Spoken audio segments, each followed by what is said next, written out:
Hello good morning everybody. Last class में हम लोगों ने पढ़ा था डेवलपमेंट के बारे में और फिजिकल डेवलपमेंट के बारे में। आज हम डेवलपमेंट के ही एक दूसरे टॉपिक को लेकर चलेंगे, that is stages of development. Stages of development क्या है और यहाँ पे कितने सारे स्टेजेस है डेवलपमेंट को, इन सारे चीज़ों को हम जानेंगे। But before we start, if you really like my videos then please hit the like button and subscribe my channel so that you can get all the notifications of my uploaded videos in right time. So let's start the class. So student, आज हम लोग चालू करने जा रहे हैं stages of development. यहाँ पे हम 4 स्टेजेस ऑफ डेवलपमेंट को पढ़ेंगे। Number 1 that is prenatal stage, number 2 infancy, number 3 childhood and number 4 adolescence. तो नंबर 1 से हम स्टार्ट करते हैं। प्री नेटल स्टेज क्या है? बेसिकली प्री नेटल स्टेज को हम लोग हिंदी में प्रसव पूर्व अवस्था बोलते हैं, जो 40 वीक्स का या फिर आप बोल सकते हो 9 मंथ्स का होता है।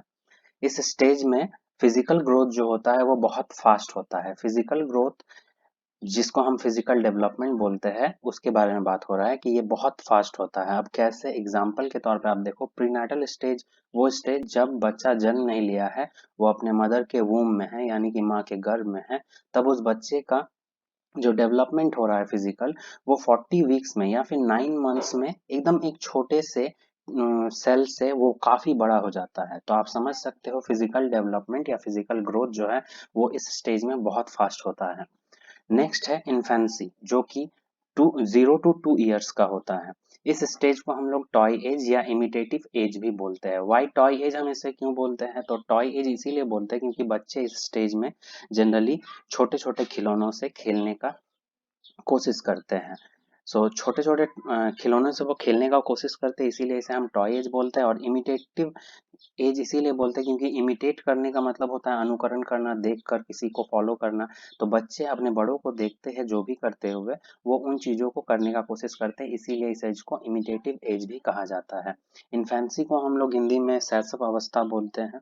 इस स्टेज का दूसरा जो टॉप में ये मतलब फीचर है वो है physical growth become slower than the prenatal stage. मतलब प्री नेटल स्टेज में जो फिजिकल ग्रोथ होता है, मतलब बच्चा आप देख सकते हो कि एक सिंगल सेल से काफी बड़ा एक ऑर्गेनिज्म में कन्वर्ट हो जाता है। तो प्री नेटल स्टेज में ग्रोथ काफी रैपिड होता है, जबकि इन्फेंसी में वही ग्रोथ क्या हो जाता है उसके मुकाबले, मीन्स प्री नेटल स्टेज के मुकाबले थोड़ा स्लोअर हो जाता है।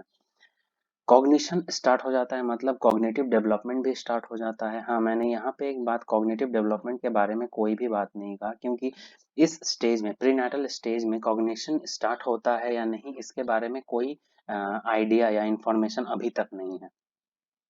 बिकॉज अभी हमारे पास उतना शायद टेक्नोलॉजिकली हम उतना एडवांस नहीं हुए हैं कि हम उस स्टेज को डिटेक्ट कर पाए कि उस स्टेज में कॉग्निटिव डेवलपमेंट होता भी है या नहीं।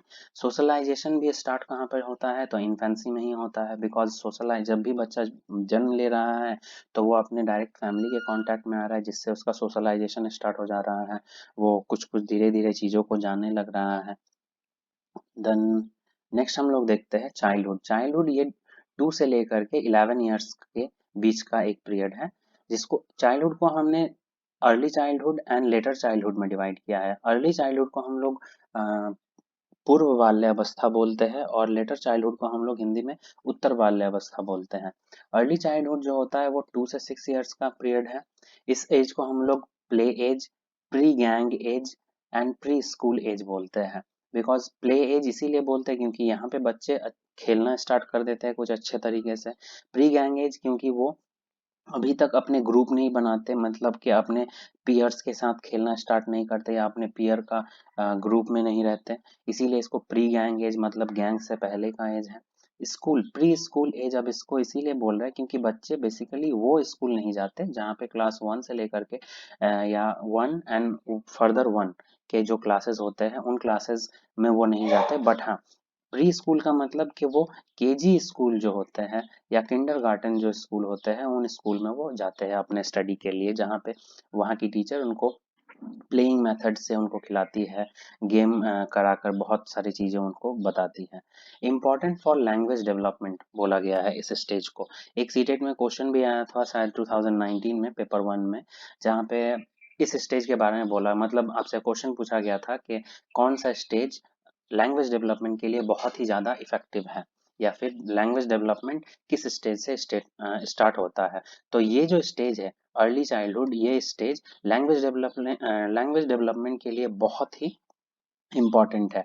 अब ऐसा क्यों है? तो ऐसा आपको जब लैंग्वेज डेवलपमेंट को हम लोग डीपली पढ़ेंगे, जब हम वहाँ पे हम लोग चॉम्स्की का थ्योरी को जानेंगे, तब हमें पता चलेगा कि चॉम्स्की ने बताया था कि इंसान के बॉडी में एक लैंग्वेज एक्विजिशन डिवाइस होता है।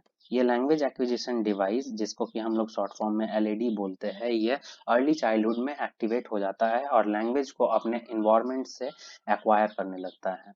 नेक्स्ट हम लोग जानते हैं लेटर चाइल्डहुड को। लेटर चाइल्डहुड जो है ये 7 से 11 ईयर्स के एज को बोलते हैं हम लोग। इसे हम लोग गैंग एज भी बोलते हैं, बिकॉज अब बच्चे स्कूल जाना स्टार्ट करते हैं। वैसे स्कूल जहाँ पे 1 के क्लासेस होते हैं, वहाँ पे वो क्या करते हैं, अपने पीयर्स के साथ गैंग बनाते हैं, ग्रुप में खेलते हैं, ग्रुप में वो सब कुछ करते हैं।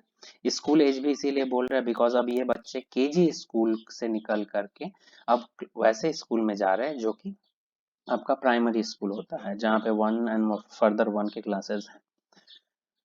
इस स्टेज में सोशलाइजेशन जो होता है वो काफी तेजी के साथ होता है। Socialization takes place very fast. Next हम लोग देखते हैं एडोलेंस। एडोलेंस क्या है? तो एडोलेंस वो स्टेज है जहाँ पे बच्चा 12 से 18 ईयर्स के एज पे रहता है। जनरली इस एज में थोड़े बहुत फ्लक्चुएशन हो सकते हैं, मतलब वो इंडिविजुअल टू इंडिविजुअल वो वैरी करता है, बट जो स्टैंडर्ड एज गैप है वो कुछ 12 से 18 ईयर्स का ही है। इस एज को हम लोग ट्रांजिशनल पीरियड भी बोलते हैं, बिकॉज ट्रांजिशनल पीरियड क्यों? तो बच्चे का ट्रांजिशन हो रहा है, वो अब कहाँ जा रहा है, चाइल्डहुड से वो अब जा रहा है एडल्टहुड की तरफ। तो वो एक मतलब आप बोल सकते हो कन्वर्जेंसी के प्रोसेस में है, जहाँ पे वो कन्वर्ट होते जा रहा है धीरे धीरे। एडोलेंस जब बेसिकली चाइल्डहुड एंड एडल्टहुड के बीच का जो गैप होता है, उस एज को हम लोग एडोलेंस बोलते हैं। इस एज में जो फिजिकल डेवलपमेंट होता है और कॉग्निटिव डेवलपमेंट होता है वो बहुत रैपिड होता है। तो फिजिकल डेवलपमेंट अगर आप देखोगे तो मैंने बताया इन्फेंसी में प्री नेटल स्टेज से कम होता है, बट मैक्सिमम फिजिकल डेवलपमेंट जो होता है वो प्री नेटल स्टेज में ही हो जाता है। फिर इन्फेंसी में क्या होता है? तो प्री नेटल स्टेज के कंपैरिजन में जो फिजिकल ग्रोथ होता है वो घट जाता है, बट हाँ कॉग्निटिव डेवलपमेंट जो होता है वो काफी होता है यहाँ पर। नेक्स्ट, फिर चाइल्डहुड में क्या होता है? तो चाइल्डहुड में भी फिजिकल ग्रोथ जो है in comparison of infancy, infancy के मुकाबले चाइल्डहुड में जो फिजिकल ग्रोथ होता है वो और भी घट जाता है। देन अगेन एडोलेंस में जब वो बच्चा आता है तो इस जगह पे फिर से रैपिड एकदम फिजिकल ग्रोथ होता है, मतलब एकदम स्पॉन्टेनियस फिजिकल ग्रोथ होता है। साथ ही साथ कॉग्निटिव डेवलपमेंट, जिसको कि हम लोग संज्ञानात्मक विकास बोलते हैं, यहाँ पर भी उसका जो डेवलपमेंट होता है, कॉग्निटिव डेवलपमेंट, वो भी काफी बहुत स्ट्रांग होता है। बिकॉज आप पढ़ोगे जब कॉग्निटिव डेवलपमेंट के रिगार्डिंग कुछ थ्योरिस्ट हैं जैसे पियाजे या फिर वाइगॉट्स्की, उनके थ्योरी में आपको पता चलेगा, जनरली पियाजे के थ्योरी में अच्छे से आपको पता चलेगा कि उन्होंने बताया है इस स्टेज को फॉर्मल ऑपरेशनल स्टेज, जहाँ पे बच्चे क्या करने लगते हैं, हाइपोथेटिकल रीजनिंग लगाने लगते हैं, मतलब वो किसी भी एब्स्ट्रैक्ट थिंग के बारे में सोच सोच पाते हैं। तो कॉग्निटिव डेवलपमेंट आपको बेहतर हो समझ आया होगा कि इस स्टेज में आते आते वो ऐसे भी चीजों के बारे में सोच पा रहा है, थिंक कर पा रहा है, जो चीज उनके सामने नहीं होता। Next, peers lead the most importance. Peers जो होते हैं, यानी कि इस स्टेज में जो भी बच्चे होते हैं एडोलेंस में, यहाँ पे इनके जो फ्रेंड्स होते हैं, ये फ्रेंड्स बहुत इंपॉर्टेंट होते हैं उनके लाइफ में। जनरली इनका जो सोशलाइजेशन होता है वो कहीं ना कहीं फ्रेंड्स के कारण से ज्यादा होता है, आप बोल सकते हो। बिकॉज इस स्टेज में देखना, बच्चे फादर मदर या अपने से एल्डर जो भी लोग होते हैं, चाहे वो टीचर हो या उसके बड़े भाई या बहन हो या फिर उसके फादर और मदर हो या गार्जियन हो, उनके बातों को वो बहुत कम ध्यान देता है और उनसे हमेशा छुपा हुआ रहता है, या सोचता है कि वो हमारे पेरेंट जानेंगे तो वो हमें शायद कुछ कारण डांट सकते हैं, कोई भी काम वो करता है तो ऐसा सोचता है। तो इसीलिए इस स्टेज में वो सबसे ज्यादा अगर किसी को इम्पोर्टेंस देता है, किसी के बात को मानता है, तो दैट इज पियर्स, उनके जो संगी होते हैं, उनके जो साथी होते हैं, उनके जो हम उम्र के लोग होते हैं। ग्रैनविल स्टैनले हॉल, ये एक अमेरिकन साइकोलॉजिस्ट थे, इन्होंने इस स्टेज को नाम दिया था stage of stress and storm. ये बात आप लोग याद रखिएगा, ये बहुत इंपॉर्टेंट है। Stage of stress and storm कौन से स्टेज को बोला गया है? तो एडोलेंस को। किसने ये बात बोला है? तो अमेरिकन साइकोलॉजिस्ट ग्रैनविल स्टैनले। तो आज के लिए हमारा क्लास इतना ही था। अगर आपको कोई भी चीज़ समझने में प्रॉब्लम हो तो आप डेफिनेटली इस वीडियो को दोबारा देखें, और फिर उसके बाद भी अगर कोई प्रॉब्लम रहता है तो आप मुझे कमेंट कीजिए, मैं आपके कमेंट का रिप्लाई देने का कोशिश करूंगा।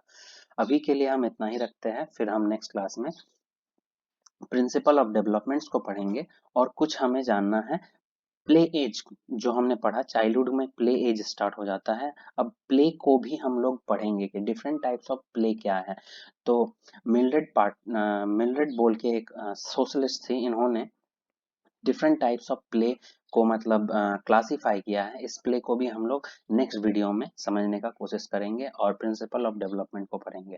तो थैंक यू इतना कुछ आप मेरे वीडियो को देखने के लिए। अगर आपको पसंद आया हो तो आप प्लीज़ इसे लाइक कीजिए और इसे शेयर कीजिए दूसरे लोगों के साथ।